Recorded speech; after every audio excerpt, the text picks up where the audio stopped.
Ronaldo Canedo Silva, uma apologia a seu respeito. Olá, berianos. Eu sei que é meio tardio, mas eu vou falar sobre. Vamos falar sobre o Ronaldo Canedo.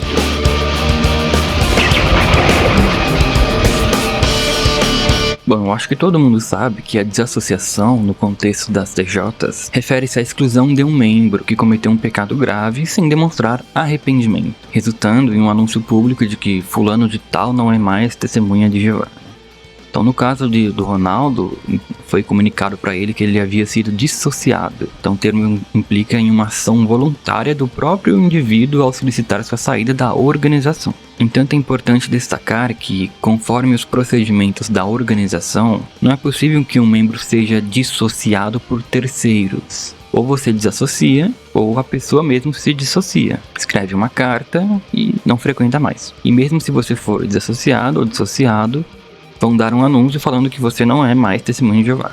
Eles vão dar um anúncio de desligamento, né? Ademais, indivíduos que se dissociam voluntariamente não possuem o direito de apelação, visto que o processo é iniciado por uma carta de desligamento, tornando desnecessária qualquer forma de recurso. E é possível que a sede central da organização, no caso Betel, nem mesmo considere tal apelação. Se a pessoa escreveu a carta, ela escreveu que queria sair, então não tem como apelar. E foi isso que fizeram com o Ronaldo, eles dissociaram, ou seja, eles forjaram uma dissociação, porque não existe carta.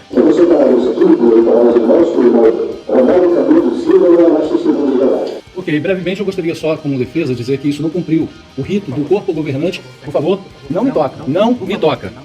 Não cumpriu o rito do corpo governante, bem como não deu direito à justiça de lealdade e assim, dessa forma, para minha defesa, assim como foi da última vez, o corpo governante pediu perdão pela última desassociação. Assim será, ok? Obrigado. Aqui, você nunca mais se atreva a me tocar ou apertar meu braço, tá ouvindo? Você agiu como um moleque ali e da próxima vez que você me tocar, você terá providências judiciais, como agora, tá entendido? Você já agiu com arrogância, prepotência. Então, tá bom, não preciso da sua opinião. Tá dado um recado pra você, hein? Não me toque nunca mais. Tá dado o recado, hein? Depois você me vem pedir perdão de novo com os anciãos que te enganaram. Depois você me pede perdão. Da última vez, você disse que os anciãos te enganaram. Quando o corpo governante pediu perdão e deu ordem para dar o anúncio da readmissão. E você soube disso e me pediu perdão por ter sido enganado. Mais uma vez você foi cúmplice. E alguns podem questionar a veracidade das declarações do Ronaldo Canedo. No entanto, eu acho que é evidente que tais dúvidas são infundadas, porque desde o início do canal dele, o Ronaldo expressou consistentemente seu desejo de servir na organização, sem jamais manifestar qualquer intenção de se desligar. E ele também não se apresenta como crítico da organização. Ronaldo ele é um exemplo notável, tanto como cristão como cidadão. Ele também tem muito a nos ensinar. E uma pesquisa de seu nome no Google e no YouTube revela que ele recebeu alguns títulos de cidadão. Não sei se foi vários, tá? Eu vou passar um trecho aí. Quem recebe título de cidadão é porque fez alguma coisa para a comunidade, que foi um cidadão exemplar. Convido o senhor Ronaldo Canedo Silva para receber o título de cidadão bibarrense. Está aqui, hoje, nesse momento, recebendo essa honra desse título de cidadão bibarrense, é verdadeiramente uma honra. Eu agradeço Antônio José, um vereador que tem se mostrado muito nobre, e quando ele me perguntou se eu aceitava o título, é porque ele já sabia que normalmente eu não aceito nenhum título de parte política. Não, né? Nós já conversamos com muitos, eu não costumo. Eu já conversei com ele conversa comigo numa boa, mesmo eu sendo um crítico da organização. E ele também se mostrou muito cristão, recusando o uso de softwares piratas, que é algo que todo mundo geralmente é relaxado com respeito a isso. Pelo que eu já vi, tá? Relaxado. Se tiver um pirata, eu vou usar pirata, não vou pagar. O Ronaldo não, tá? Vocês podem pesquisar, eu não sei qual o vídeo. Eu acho que era um vídeo que ele pede ajuda lá. Ah, tem um software de edição, mas ele não quis mexer com a pirataria. Então eu achei... E a Bíblia fala, né? Quem é fiel no mínimo, também é fiel no muito. E a Bíblia também diz que outros façam elogios e não nós mesmos. Então por isso que eu faço questão de mostrar mesmo, né? Que ele tem. A princípio, eu não tenho uma internet boa. Eu pago alguns dados ali, pessoais, para ter um contato de rede social aí com familiares e irmãos mais próximos. Mas eu não consigo baixar vídeo, não consigo assistir, não consigo publicar. Muitas vezes eu gravo o conteúdo e tenho que levar lá na cidade. Imagine. Eu tenho essa despesa e essa dificuldade. E isso priva o conteúdo, né, para ser ampliado.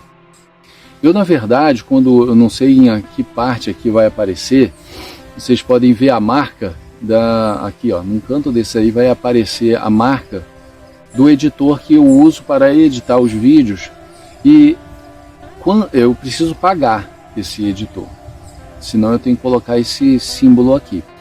Tem alguns que conseguem burlar isso, conseguem tirar o símbolo, só que eu não concordo com isso. É uma empresa, ganha seu dinheiro, e se você quer usar, ou você mostra a logomarca, ou você paga para não mostrar. E eu não tenho recurso, e custa. Então tudo isso gera despesas. Eu gostaria... Mas talvez alguns pensem, né? Ah, mas eu não sei o outro lado da história.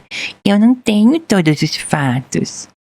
E é verdade que a organização nunca mostra o outro lado. Eles proíbem de gravar as comissões judicativas, eles proíbem de ver o livro dos anciãos, eles não te deixam ver contrapontos. Então, desse jeito a gente nunca vai saber o outro lado da questão. Até porque eles não querem que nós saibamos. Porque nós iremos ver que tem muita coisa errada do outro lado. Então a gente só esconde quando tá com vergonha, né? Então por que esconde? Deixa a gente ver os dois lados. Então por que os anciãos do caso do Ronaldo não mostram o outro lado? Eles não vêm a público e mostram pra gente. Então é simples, né? O pessoal nunca vai ver o outro lado, porque a organização ensina que se deve ver só um lado da questão. Então, quero ver os dois lados. Vocês não vão ver os dois lados. Vocês só estão vendo o outro lado porque o Ronaldo tá mostrando. E a maioria dos testemunhos de Jeová, né, que comenta, fala assim, né? Não divulgue isso não. Só que é compreensível, né? Considerando o constrangimento associado.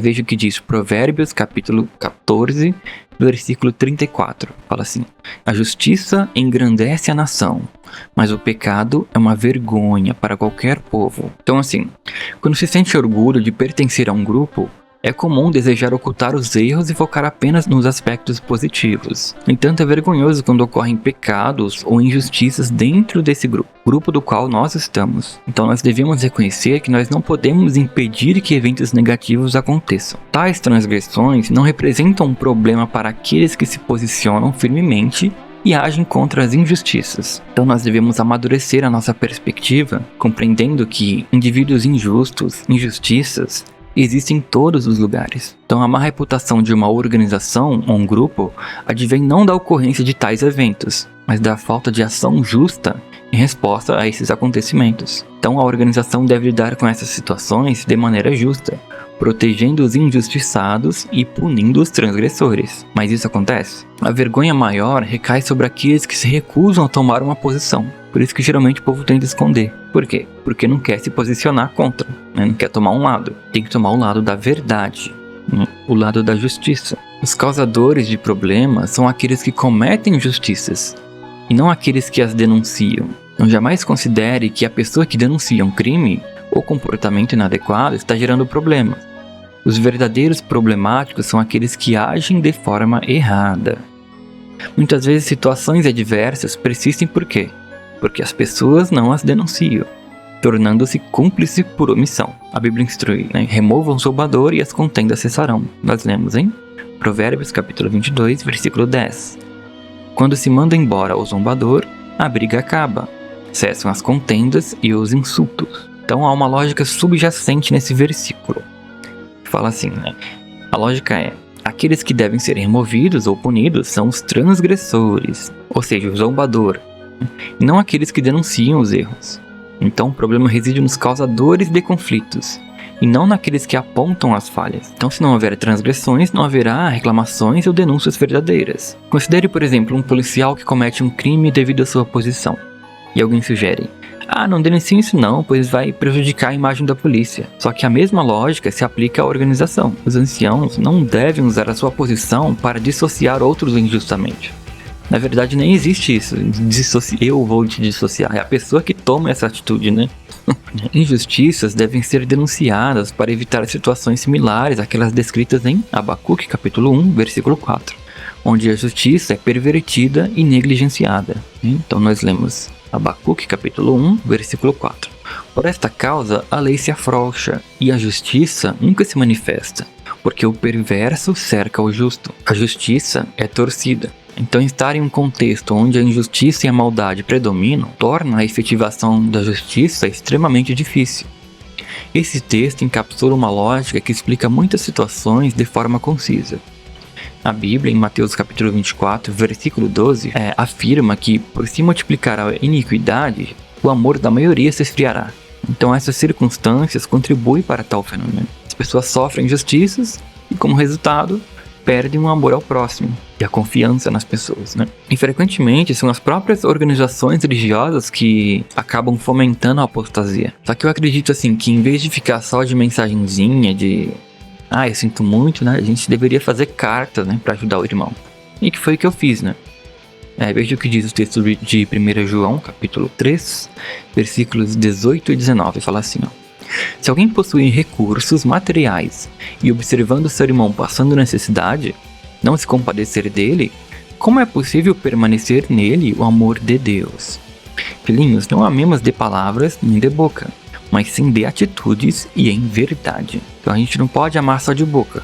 A gente tem que tomar uma atitude para o nosso irmão. E é isso que o apologista da verdade fala lá no vídeo dele, né? Só que faz tempo, né? Eu tô fazendo esse vídeo meio atrasado, né? E cada um de nós tem que fazer a nossa parte. Então cada um tem que fazer a sua parte. Então não basta ficar só de mensagenzinha. Eu sinto muito, meu irmão. Não, manda carta lá pra Betel e tenta fazer alguma coisa, né? Precisa ter ações. E não, eu sinto muito. Então se sente mesmo, então vai lá e escreve uma carta. Então se há algo que possamos fazer, vamos fazer. Se não, a gente pode se posicionar contra e quando surgir uma oportunidade, a gente agir. Então quando for você, sua família, seu filho, sua esposa, né, aí vocês vão querer que façam justiça, né? Então por isso a gente tem que ajudar o Canedo, né? Bom, eu já enviei a minha carta, né? Eu até postei lá na área de postagem, né? Claro que eu não concordo assim com o Ronaldo em tudo. Se fosse comigo, eu já teria saído dessa organização faz muito tempo e não, talvez, sei lá, o que eu teria feito. Mas assim, mas eu sou a favor do que é justo. Por isso que eu fiz a questão de ajudar ele, né? Porque a gente vê assim que ele tá sofrendo. E ele é um cristão de verdade, né? Então assim, eu me considero um cristão de verdade. Então os cristãos de verdade ajudam uns aos outros. Eu abri mão do meu anonimato mesmo e fiz a carta. Coloquei meu nome lá, né? E que se dane também, depois veio ancião, encher o saco. Eu quero saber como você tá, não sabia da carta. Enfim, né? Claro que ele não precisa concordar comigo em tudo, isso tá tudo bem, né? A gente é irmão de qualquer jeito, né? A gente quer a mesma coisa, né? De formas diferentes, mas quer a mesma coisa. E tá tudo certo, né?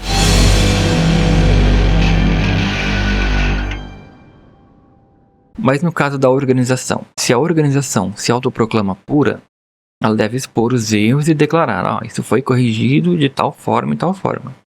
Como instituição, eles não podem esconder a sujeira debaixo do tapete. Só que na verdade a sujeira já tá tanta que se pisar por cima sai fora. Sai pra fora. Enfim, né? Acho que a abordagem mais apropriada para a organização seria admitir e corrigir os erros, mostrando em um broadcasting, dizendo, está acontecendo isso, mas estamos cientes e tomaremos as devidas providências, né? Mostra os erros também, né? Não adianta dar uma de bonitão, a gente é perfeito. Não, mostra lá, tá? Aconteceu isso com o irmão tal. Eu acho que isso seria uma atitude bem mais cristã, né? Quanto fingir que está tudo bem transmite uma impressão de hipocrisia, né? Então injustiças ocorrem em todos os lugares, né? Não apenas na torre de vigia, né? Todos os lugares tem. Isso não mancha a organização. Quem mancha é quem comete o pecado e a injustiça. A organização só se torna corrupta se esconder ou concordar com tais injustiças e práticas pecaminosas. Não tomar uma posição contra elas. Não agir a favor do injustiçado. Por exemplo, se eu sou um ancião e eu ajo contra as orientações do corpo governante, a culpa é minha, não deles. No entanto, o corpo governante deve se posicionar contra esses atos se tiver conhecimento deles. E em muitos casos, as pessoas abafam os problemas em vez de se posicionar, tornando-se assim cúmplices das ações erradas. Então veja o que diz, Provérbios capítulo 28, versículo 13. Quem esconde os seus pecados não prospera, mas quem os confessa e os abandona encontra misericórdia. Esse versículo geralmente é aplicado a indivíduos, né? Mas torna-se relevante também para grupos e organizações religiosas, principalmente, né? Quando ocultam pecados ou injustiças. Então é crucial reconhecer e confessar e agir contra o que está errado. Por exemplo, eu fiquei sabendo que eles escondem, que eu não sei se é totalmente verdade, né? Mas eu fiquei sabendo que eles escondem e destroem provas de crimes, né? Para que o nome de Jeová seja honrado. Não, né? Eles deviam ajudar a pegar o pedófilo ou o transgressor, né? Não destruir provas, né? Daí depois que punissem, depois que eles punissem o transgressor, seja de qual forma, né? Aí poderiam falar que o nome de Jeová foi santificado, pois o caso foi resolvido da maneira correta. Agora, esconder e encobrir não louva o nome de Jeová, nem de longe. Então a gente também precisa entender que tudo que nós fazemos tem consequências. Como diz aquele texto de Eclesiastes, capítulo 8, versículo 11. Quando não se toma uma ação contra um ato mau, as pessoas se sentem instigadas a praticar tal ato. E é por isso que esses anciãos continuam no cargo, porque não foram tomadas atitudes contra eles. Então eles agora fizeram de novo, né? Então não tomou ação contra o ato mau, as pessoas se sentem instigadas a praticar, né? Fizeram uma vez, fizeram de novo. Mas segundo Gálatas, capítulo 6, versículo 7, de Deus não se zomba. O que semear, isso também colherá. Ou seja, fez merda. Pode até escapar agora, mas não escapará do julgamento de Deus. Então nada nessa vida é de graça. Se você não pagar agora, você vai pagar no dia do julgamento. Por isso é melhor a gente se arrepender em vida, porque de Deus a gente não esconde nada. Veja o que diz, Colossenses capítulo 3, versículo 25. Fala assim, quem cometer injustiça, receberá de volta injustiça. E não haverá exceção para ninguém. Então, ou seja, quem fizer injustiça vai receber a retribuição pelos seus atos, independentemente de ser algum tipo de autoridade ou não. Então por isso o versículo diz, né? Não haverá exceção para ninguém. Não é porque é um ancião, eu sou ancião, eu tenho cargo, Não tem isso. Então não é porque você faz parte de um grupo, de comissão ou nem que não haverá punição, né? Pra Deus não tem essa. Pra Deus é tudo igual. Tudo pecador, tudo bosta, entendeu? Você fez, vai levar, não importando o seu cargo ou condição psicológica. Você fez, assuma. Mas é aquela coisa também, né? No caso do Ronaldo, leiamos, 2 Timóteo, capítulo 3, versículo 12, fala assim, de fato, todos os que desejarem viver piedosamente em Cristo Jesus serão perseguidos, né? Então quem quiser viver a verdade, né, será perseguido. O Ronaldo ele recebe perseguição de dentro da congregação, né? Na verdade é algo totalmente contra o princípio e objetivo das reuniões descrito em Hebreus capítulo 10, versículos 24 e 25. Eles deviam encorajar o Ronaldo, né? Não perseguir. A gente deve encorajar uns aos outros, né? E não perseguir uns aos outros. E por isso que eu parei de ir também.